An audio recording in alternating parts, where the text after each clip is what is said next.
If you just joined us, good evening and welcome to tonight's Teletown Hall with the Leadership Conference. I'm Ashley Allison, the Executive Vice President at the Leadership Conference, and I'll be your moderator for the discussion on COVID-19 and how you can vote safely this year. We will begin in just a moment, and we're excited to have you join us today for this special event. Soon you'll hear from our distinguished guests who head up civil rights organizations that make it their mission to expand access to all eligible voters. The President and CEO of the Leadership Conference on Civil and Human Rights, Vanita Gupta, President of the NAACP Legal Defense Fund, Sherrilyn Ifill, the President of the Mexican American Legal Defense and Education Fund, Tom Tsai, and Kristen Clark, the President and Executive Director of the Lawyers Committee for Civil Rights under Law. Before we begin, a few quick points to make. Right now, we're in the process of dialing out to thousands of voters all over America, from New York to Texas to California. So stay on the line and we'll be hearing from our speakers shortly. We also want to hear from you. If you would like to ask a question, press 0 on your telephone keypad and you'll be connected directly with one of our volunteer operators. Again, press 0 to ask a question. And now, without further delay, here is the President and CEO of the Leadership Conference, Vanita Gupta. Thank you, Ashley. Good evening and good afternoon, depending on which time zone you're in. Thank you, everyone. I'm Vanita Gupta, President and CEO of the Leadership Conference on Civil and Human Rights, a coalition of more than 220 national organizations working to build an America as good as its ideals. Especially in light of the horrific murders of Ahmaud Arbery and Sean Reed, I am deeply grateful to share this space of inclusion and shared humanity with all of you. This evening, we acknowledge and honor the pain and grief in Black communities and communities of color, and we send our love to the families across America who have lost loved ones to violence. We will not stop working to end white supremacy and systemic racism. I want to thank my colleagues in the movement, who are my dear friends, for joining us this evening to ensure that every person's vote counts in the next election. I also want to shout out the Leadership Conference, All Voting is Local, and our joint campaign, And Still I Vote. Please text civil rights to 21333 to learn more about how you can get involved. This is an all-hands-on-deck moment, so thanks to all of you for tuning in and taking action to safeguard our democracy. Our nation is in a state of emergency, and so too is our democracy. We all saw what happened in Wisconsin with voters forced to choose between their safety and their vote. We cannot allow that to happen ever again. With under 6 months until the general election, states have no time to spare in preparing for November amid this pandemic. Given this country's dark history of denying voters of color access to the ballot box, we must be ever vigilant to guard against any obstacles to prevent our communities from voting. That means Congress must ensure every person's voice and vote count as we build the future together. We, the 32 million eligible Latino voters, the 30 million eligible Black voters, the 11 million eligible Asian voters, and so many others. Congress recently passed a relief package, but the bill fell woefully short of protecting our democracy. Lawmakers approved only $400 million for state election assistance. Civil rights groups are calling on Congress to secure $3.6 billion in additional funding to afford every voter a fair, safe, and accessible opportunity to cast their ballot.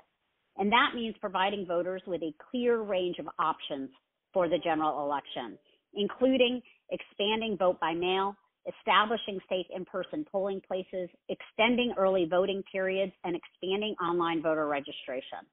States need to make reforms to their elections now so lawmakers and election officials can properly inform the public and make sure voters know how they can vote come November. They have to be transparent about these changes and widely distribute information well in advance of elections.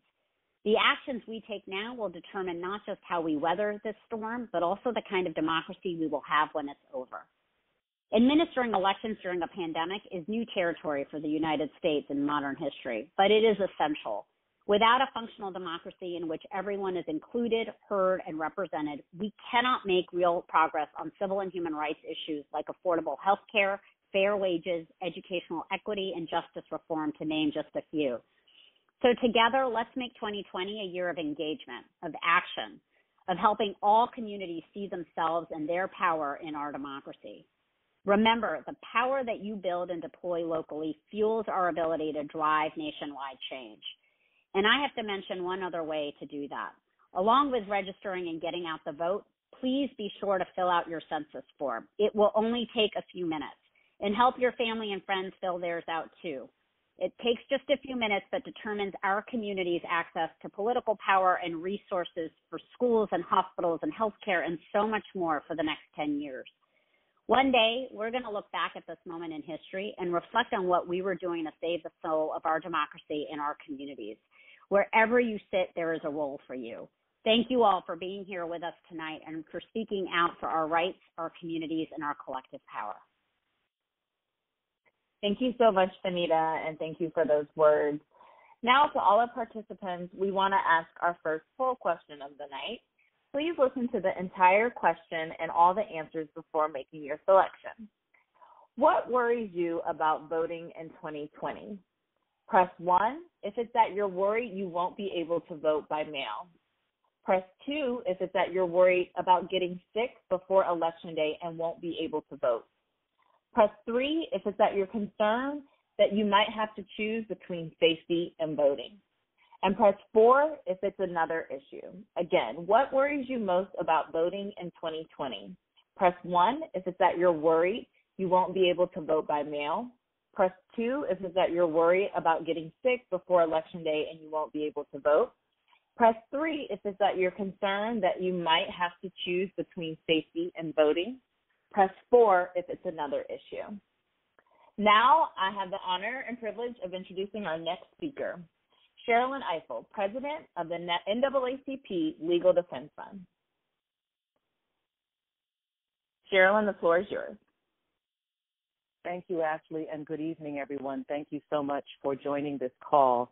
If you're joining this call, you are one of the people who are concerned about voting in this country and who recognize precisely what Benita said, which is that we are in a state of emergency. I see no reason to downplay the very seriousness of this moment. Many of us are deeply engaged with our history and the history of African Americans who fought and died to ensure that they could participate equally in the political process in this country. Whether it was Jimmy Lee Jackson in Alabama, Medgar Evers in Mississippi, Harry Moore in Florida, our history is filled with martyrs who gave their lives so that we could vote and have our votes count. Hundreds of miles away and many decades later in Wisconsin, we watched African American voters make the choice that no voter should have to make in a functioning democracy. They had to make the choice between exercising their right as citizens to participate in the political process, and they had to weigh that against the possibility of contracting the COVID-19 virus and imperiling their health and risking their lives. I have said that I am forever changed by those images in Wisconsin. They were both a snapshot of American failure, but also an image of the determination and nobility of Black people who refused to stay home and decided to come out that day to ensure that they would have a voice in their future and the future of their children. But we vowed that we would see to it and do everything in our power to ensure that Black people would not have to make that choice this year. And so just a few minutes ago, the Legal Defense Fund filed suit in the Middle District of Louisiana challenging restrictive absentee ballot laws in that state. This is the third piece of litigation that LDF has filed in 3 weeks, challenging restrictive absentee ballot measures in Alabama, in South Carolina, and now Louisiana. This is critical because we believe in this election, both in the primary elections this summer and the runoff in Alabama, and in the November fall elections, that Black voters must have every option available to them to vote. That means they need the ability to vote in person, should they choose to do so, and they need to be able to vote safely. That means they need to vote in polling places that have been secured, with available PPE, with extended absentee voting, and with the opportunity to get to the polls and home safely. But they also need the ability to vote by mail. And that means the ability to cast absentee votes without excuse. That means the ability to deposit those absentee votes at drop-off boxes. That means being relieved of the onerous requirement in states like Alabama and Louisiana that you have a witness sign your absentee ballot. And in places like Alabama, not only that you have a witness sign it, you have two witnesses sign it and send in a photocopy of your government-issued photo ID. All of these restrictions will prevent African Americans from being able to engage in distance voting. And given the ravages of the COVID epidemic on our community, in Louisiana has the second highest death rate per capita from the COVID-19 virus. And in every state where there is testing and where racial data is being collected, African Americans are both infected and dying at a disproportionate rate. And so we are literally taking our lives into our hands in some jurisdictions if we are compelled to in-person vote without the proper protections. That means that this year voting is a matter of life and death for us. If you are outraged by the killing of Ahmaud Arbery, you also know that our vote translates into the laws that govern our lives, the laws that will determine whether someone is held accountable for the actions that they take against our children.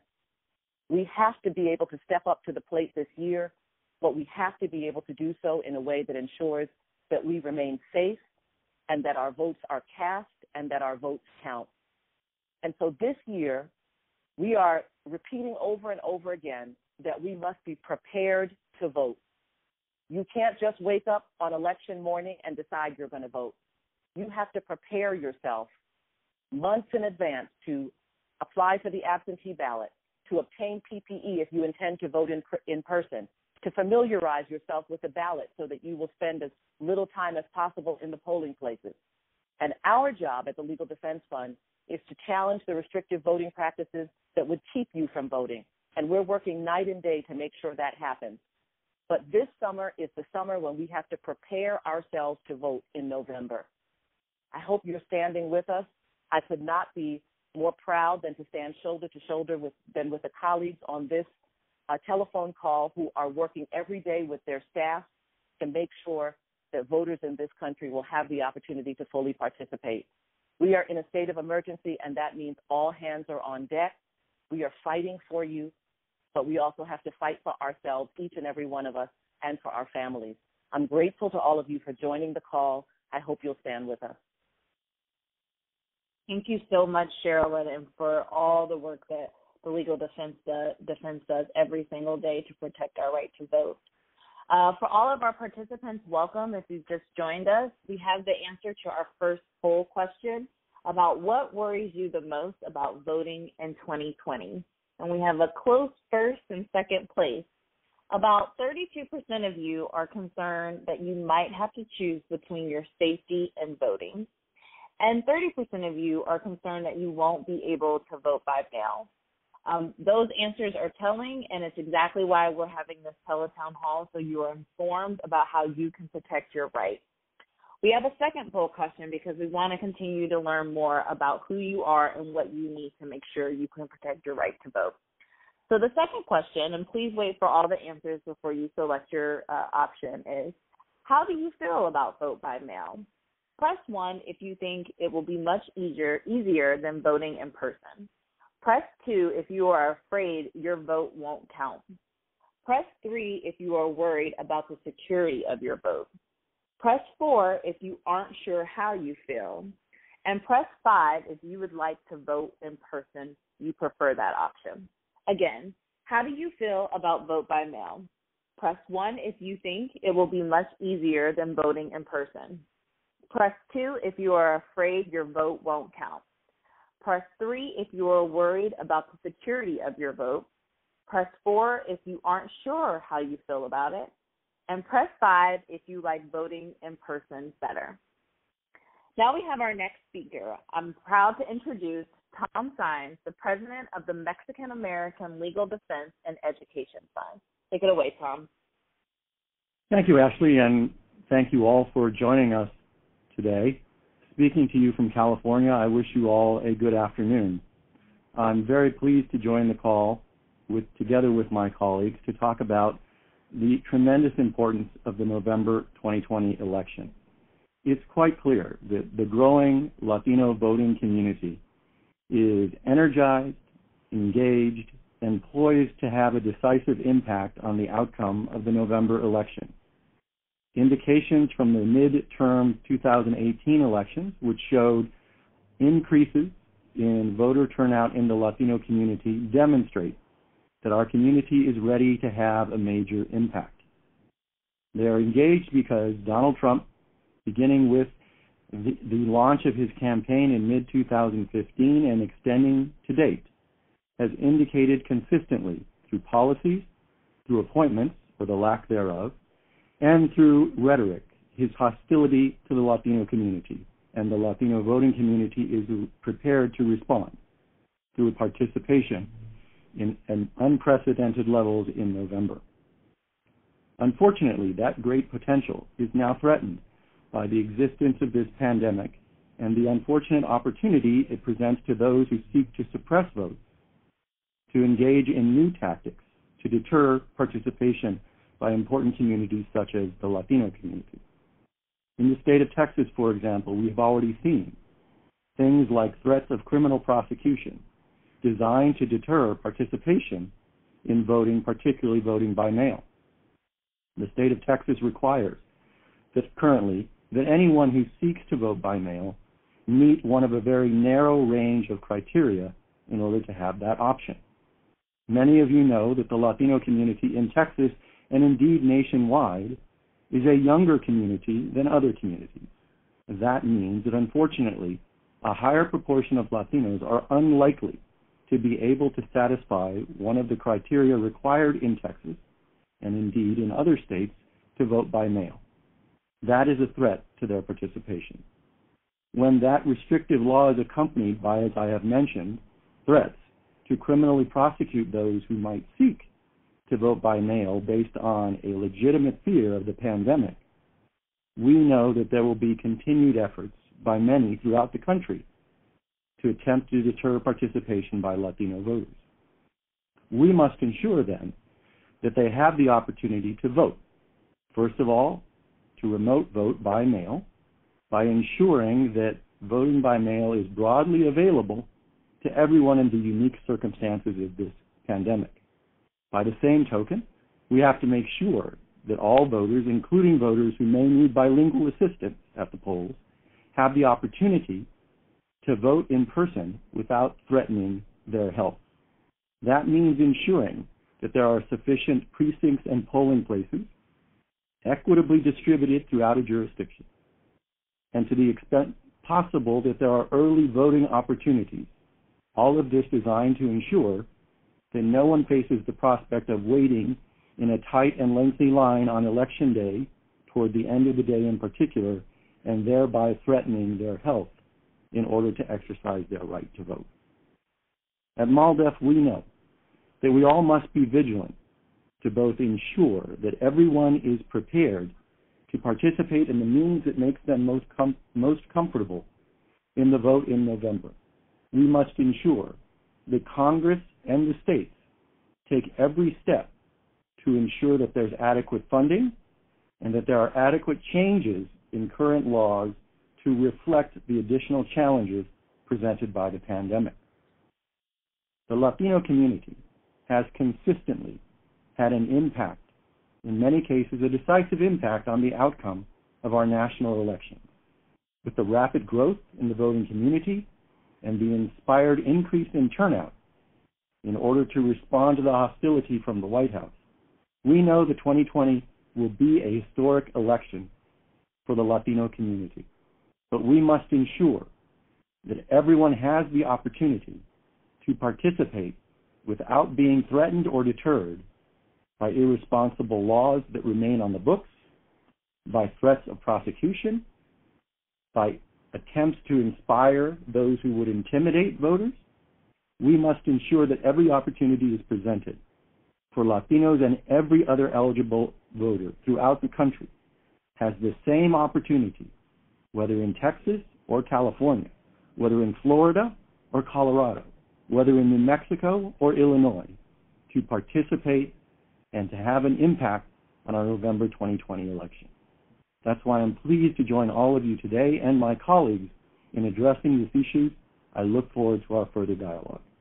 Thank you. Thanks, Tom. And I have some exciting news to share. So many of you have joined in, and we have over 17,000 people participating on this call right now. So while you may be sitting at your home, know that you're not alone in this fight. So we have the results to our second poll question. The question was, how do you feel about voting by mail? 32% of you feel like you would prefer to vote in person. 28% think it would be much easier for you to vote by mail. And about 17.5% of you feel the same way, that you're afraid if you vote by mail, it either won't count or you're worried about security. So thank you all for participating in that poll. We have one more poll question for tonight, and we would love for all of you to participate. Do you feel like you need more help finding information out about vote by mail? Again, do you feel like you need more help finding information out about how to vote by mail? If you feel like you need more help, press 1 for yes. Now, I'm pleased to introduce our final speaker of the night. And before I do that, if folks have questions, don't forget to press 0 on your keypad to be connected to one of our volunteer screeners. Our final speaker for the night is Kristen Clark, the President and Executive Director of the Lawyers Committee for Civil Rights Under Law. Thanks for joining us, Kristen. Thanks for having me. I'm proud to be here with all of my colleagues and comrades this evening. At the Lawyers Committee for Civil Rights Under Law, we lead Election Protection, the nation's largest and longest-running nonpartisan voter protection program anchored by the 866 Our Vote hotline. The Election Protection Coalition includes a growing coalition of local, state, and national organizations working to ensure full access to democracy. The conversation that we're having is critical. We face significant challenges this election season that result from ongoing and intense levels of voter suppression, and the picture has only grown more complex in the wake of the coronavirus pandemic. I want to start by observing how extraordinary this pandemic is and talk about what makes it novel. It's an incredibly fatal virus that transmits easily. Droplets can exist on surfaces for 3 to 7 days. It passes easily from person to person, and the disproportionate impact on African Americans can't be ignored. African Americans comprise 13% of the population, but make up 58% of coronavirus deaths nationally. From Milwaukee to New Orleans, from Chicago to New York City, we're seeing the pandemic have devastating impacts on communities, but most especially on Black and Brown communities. I'm glad that we're taking a moment to center this conversation around the experiences of Black and Brown voters who face significant challenges this election season. It's critical that we take time to acknowledge the suffering of COVID victims, and critical that we work to put in place solutions that can ensure that everyone has easy access to the polls this season. We need to fight to ensure that voters have as many avenues open as possible to access the ballot. We need vote by mail. We need expanded early voting, and we need in-person voting options on Election Day. And we've got to remember that not all vote by mail is the same. We need to eliminate the absentee ballot application process where possible and provide absentee ballots to all eligible voters. We need to provide postage-paid, pre-addressed envelopes to voters. And we need voter education to make sure that people cast a ballot that will count. We need to get rid of unnecessary restrictions like signature match verification rules that are too often used to reject ballots cast by voters of color. We also need to contend with the ways in which the pandemic has disrupted the ways in which we ordinarily register people to vote. Presidential election seasons are often the periods where we reach millions of people who are not yet on the rolls. With campuses shut down, church doors shuttered, grassroots organizations closed, the ways in which we reach students and new voters and those not yet registered have come to a grinding halt. For this reason, it's critical that we work to ensure that people access online voting if it exists in their state, and we need to make sure that DMVs and other social service agencies are making voter registration opportunities available as they serve the public, because that's required by federal law. Like many of the organizations on the phone tonight, including LDF and MALDEF and others, we're working to use the courts to fight to ensure full access to the ballot. Just a few days ago, we filed suit in Tennessee, which is one of the most restrictive absentee balloting schemes in the nation. In Tennessee, you can only vote by absentee ballot if you fall into 13 special categories. In Tennessee, they criminalize people who provide absentee ballot applications. In Tennessee, they use a signature match verification scheme to review absentee ballot applications and don't provide voters an opportunity to cure problems when they arise. Through the courts, we're working to fight to ensure that everyone has voice this election season. Through our work via our election protection program and our 866 Our Vote hotline, we're working to ensure that every eligible voter can exercise their voice in our democracy in 2020. I want to thank our friends at the Leadership Conference for convening this important discussion and look forward to working with all of the folks on this call to make sure that we leverage our voice and our power to ensure that we can all vote in 2020. Thank you, Kristen. We have the final answer to our third poll question, and it was whether or not, how many people felt like they needed more information about vote by mail, and 72% of you believe you need more information about vote by mail. Good thing we have 6 months to get all that information out to you, but we'll start today and tomorrow. So now it's time for question and answer. So I want to thank Benita, Sherrilyn, Tom, and Kristen for joining, and we're going to open the lines for any of our participants who want to ask a question of our speakers. Our first question is going to come from William Kelly from Jacksonville, Florida. William is a veteran with a disability and has concerns about being able to vote by the time the election comes. So, William, can you ask your question?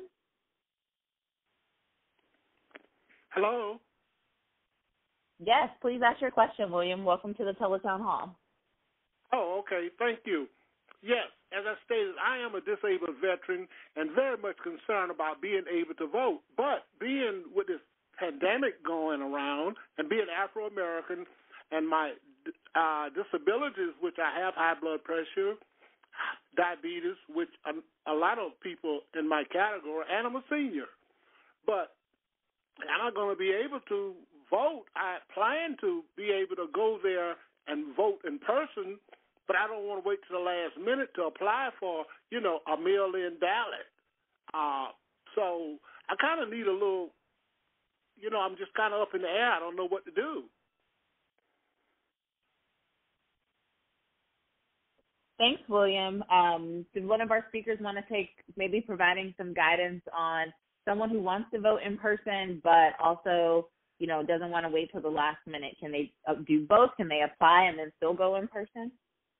This is Sherrilyn Ifill from the NAACP Legal Defense Fund, and I'm sure I have other colleagues who can weigh in on this as well. But I wanted to engage this question because we actually have been bringing our claims not only under the United States Constitution and the Voting Rights Act, but also under the Americans with Disabilities Act, because we do believe that disabled voters are also facing this very difficult choice of how to vote during this pandemic with these restrictive absentee ballot requirements in a number of states.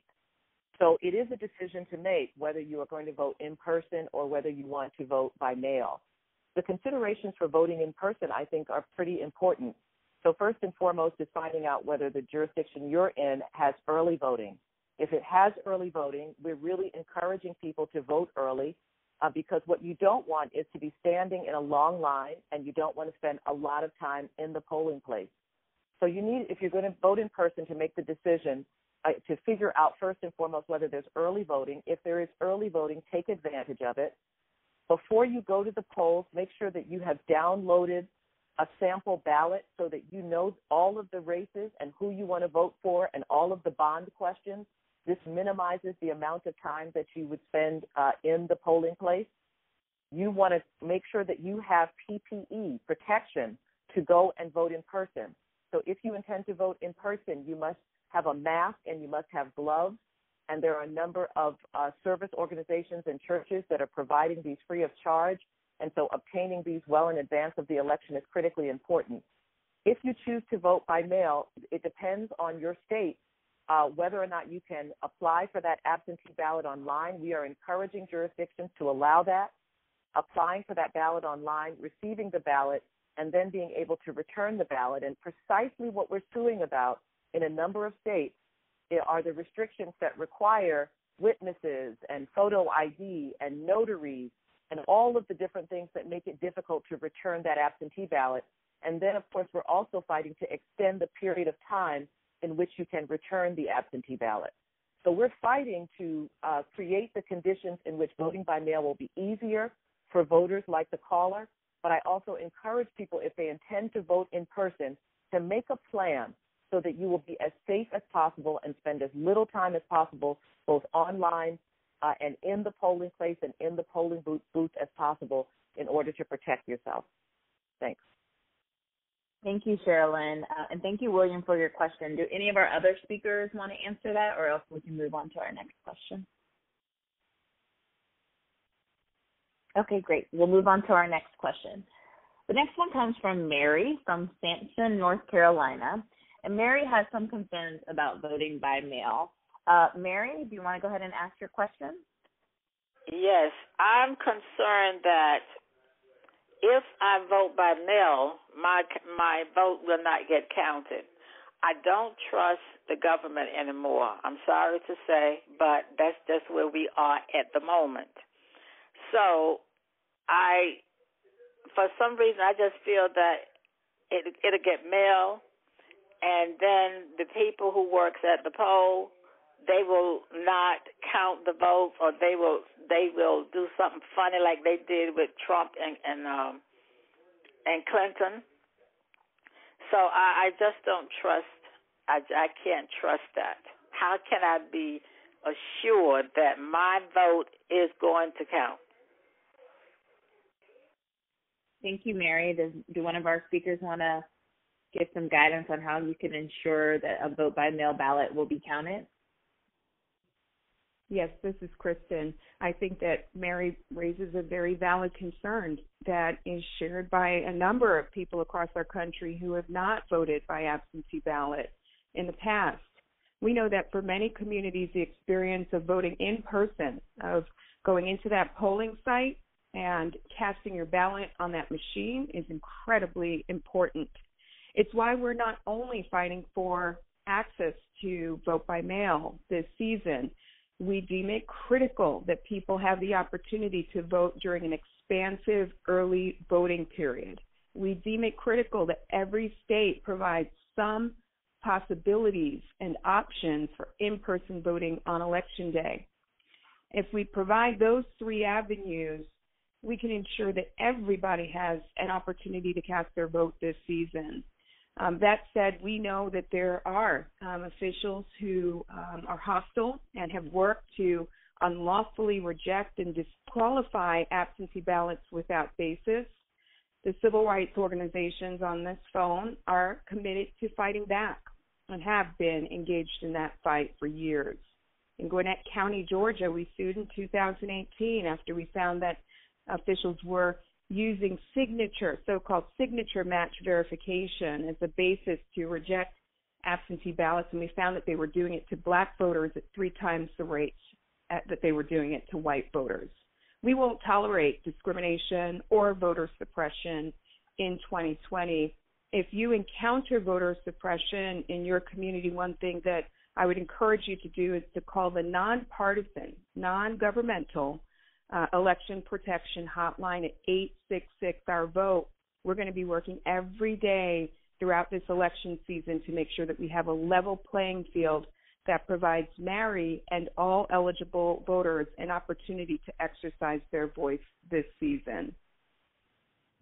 And this is Vanita Gupta from the Leadership Conference. I just want to add on to what my colleague Kristen Clark said and make sure that people know that it is thanks to organizations like the NAACP Legal Defense Fund, Lawyers Committee, and MALDEF that you are hearing from on this call, who are working morning, noon, and night to ensure that no voter who votes has any issue with having their vote counted, and they are going to be vigilant on this. And as Kristen said, call 866-OUR-VOTE in case you encounter problems or you have concerns.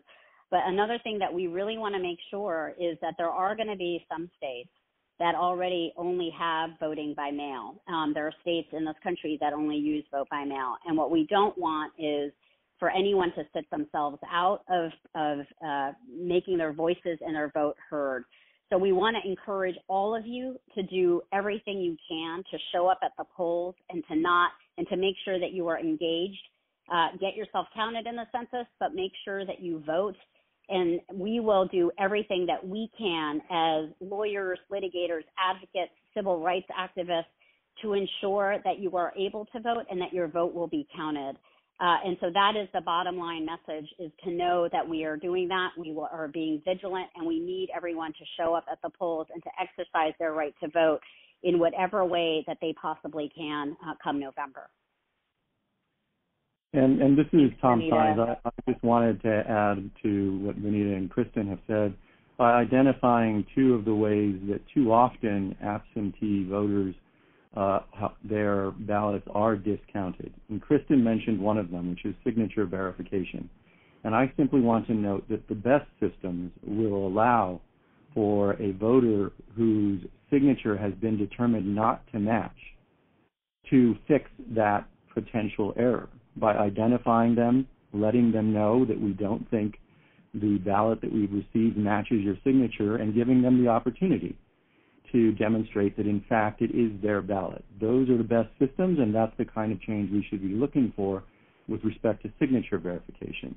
And I simply wanted to mention another vehicle too often used to discount absentee ballots, and that is by incredibly requiring that they be received on Election Day rather than that they be postmarked by Election Day. Again, the best systems recognize that there's no reason to hold a voter accountable for whatever mail delivery delay may be involved, and there's no reason in our modern systems, when counting the votes often takes several days, to require receipt by Election Day, that postmark by Election Day ought to be sufficient to count a ballot.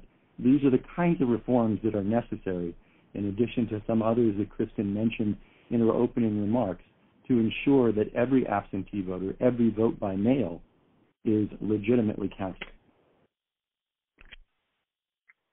Thanks, everyone. We're coming to the end of the Leadership Conference on Civil and Human Rights Teletown Hall. We have time for one more question, and it's one of my favorite kind of questions because it allows for our speakers to answer a call to action. So Joan from New York City wants to know what people can actually do. So Joan, do you want to go ahead and ask your question?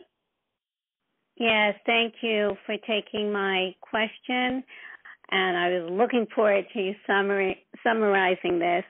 I did call in specifically to learn how to protect my vote as well as the votes of others in my community. So if you could summarize whatever those key steps are, that would be great. Thanks, Jen. Does one of our speakers want to take that, or all of us? Well, that's not the question start. we could. Oh, yeah, go ahead, please. Oh, I think each of us will say something. I just want to start by right now. It is really important for all of you to make it known to your members of Congress that you want Congress to fund to give money to the states to be prepared for the November election. The states need funding to make the kinds of reforms and put them in place that Tom and Kristen and Sherrilyn and I have talked about, to give voters options, safe in-person voting options and vote-by-mail options. They need that funding, and the next few weeks are when Congress is coming together to determine what level of funding will be given to the states. So please call your members of Congress and tell them that they need to allocate at least $4 billion to support states to make those changes. And then call your state and local election officials and tell them that you want to make sure that you've got safe in-person voting options like expanded online voter registration, expanded early voting options, safe polling places, and vote-by-mail options, so that they are hearing directly from you on what you need to be able to feel safe and secure in exercising your right to vote come November. And then, of course, vote. Thank you. Sherrilyn? Yeah, this is Sherrilyn. Sherrilyn. Absolutely. I agree wholeheartedly with Benita, and I would say she talked about calling your members of Congress and calling your state representatives and your governor, and I guess I would add to that repeatedly. It is not enough to make the one call. You need to call them, and then you need to call them again the next week, and you need to call the week after that, and you need to send an email, and you need to tag them on social media. They need to feel the pressure coming from you that suggests your concern, even after you've organized your own voting, you've gotten your absentee ballot. Our job is to make sure that those around us, and so I love the framing of this question, that we work to protect not only our own vote, but the vote of others. And that means that your advocacy continues even after you have figured out how to cast your ballot.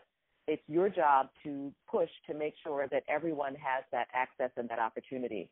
And then I would say, I always tell people who are really concerned about voting that if you have the opportunity to vote early, and then make yourself available on Election Day to help others who want to vote in your family. Of course, making sure that you are protected and that social distancing is being managed and that people have PPE. Think about all of the ways you can support people that you know wanting to vote, dropping off masks and gloves for elderly voters, making yourself available to support others who want to participate in the political process. And then, returning again to the idea of at multiple levels using your voice, not only to your United States congresspersons and senators, but to your governor, to your mayor, to your city council person, to everyone that has a role in the apparatus of politics in your state. It's important that they hear your voice, that they feel the pressure. And then I would also say keep yourself informed. You can follow any of the organizations on this call on social media. We try to provide up-to-date information so that you'll know what's happening. And with so much disinformation out there, it's vital that there are a core of us who are informed with good information about how to vote and how to participate in the political process.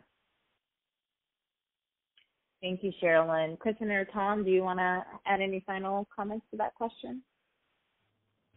So this is Tom. I would just echo my colleagues by saying we need you not to be silent. We need you to be vocal. The two most important means of civic engagement this year are, first of all, to vote, and second, to ensure that your census form is filled out and submitted. Both of those things you can do with protection of your privacy and anonymity. But we need you to be vocal, in perhaps a way you haven't been before, by calling your elected officials at federal, state, and local level and demanding that they respond to the pandemic to ensure that every eligible voter has a right to vote. Beyond that, we need you to be vocal by reaching out to us if you are unsuccessful and see a problem with vote suppression going on in your community so that we're aware of it and can follow up in an appropriate way through the legal system. So we need you to be vocal. Thanks, and Kristen? Yes, it's such a great question to end on. It's really critical that we make sure that people around us are registered to vote. We shouldn't presume that people are on the rolls. And now's the time to get registered. Give a hard copy application to your neighbors. Help them send it in. Make sure they know about online voter registration if it's available in their state. So make sure everyone around you is registered. The second thing I'd say is that there are numerous primaries on the horizon. Now's the time to get an absentee ballot, to get registered before the deadline hits. Find out what's on the ballot. Make a plan and get ready to vote in your upcoming primary. The third thing I'd say is to motivate, inspire, and educate people about why it's so important to vote in the 2020 election season. The stakes could not be higher. People are suffering with the COVID pandemic and with unemployment and other issues that have landed on their doorstep. So it's really critical that people understand why the vote is so critical to answering the problems that people are up against. To talk about voting and why people should take the time to exercise their vote in 2020. The final thing I'd say is to plug 866-OUR-VOTE into your speed dial now, 866-687-8683, a nonpartisan place to report problems, to ask questions, to help confirm that your voter registration was processed, to get info about what's on the ballot, to get dates for your upcoming election. We'll be running the 866-OUR-VOTE hotline around the clock now till the very end of the 2020 election season and beyond to make sure that everybody is able to exercise their voice in our democracy during the 2020 election season. Well, that brings us to the end of our call, and unfortunately, we couldn't get to everyone's questions tonight. I want to thank the President and CEO of the Leadership Conference, Benita Gupta, President of the NAACP Legal Defense Fund, Sherrilyn Ifill, President of the Mexican American Legal Defense and Education Fund, Tom Sines, and Kristen Clark, the President and Executive Director of the Lawyers Committee for Civil Rights Under Law, for joining us tonight and imparting some really important, great information. If you have any additional questions, you can stay on the line and you will be able to leave a voicemail at the end of the event. If you don't have any questions, we still want to hear from you. So go to andstillivote.org and sign up to be a part of our effort. Thank you for your time and have a great night.